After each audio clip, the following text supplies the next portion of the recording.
I am ready. Serbisyong totoo ng GMA News. Isang low-pressure area ang posibleng mamuo at pumasok sa Philippine Area of Responsibility sa darating na Biyernes. Ayon sa Pag-asa, may tsansa itong maging tropical depression.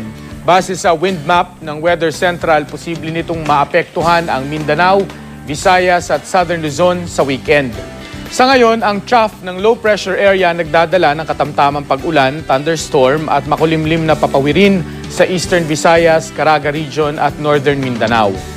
Sa datos ng Weather Central, posibleng maging makulimlim at mas maulan sa ilang bahagi ng Zamboanga Peninsula kumpara sa ibang bahagi ng Mindanao.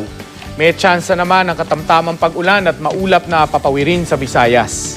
Magiging makulimlim naman sa Palawan at ilang lugar sa Northern Luzon. Maaliwalas na panahon naman na mararanasan sa iba pang bahagi ng Luzon.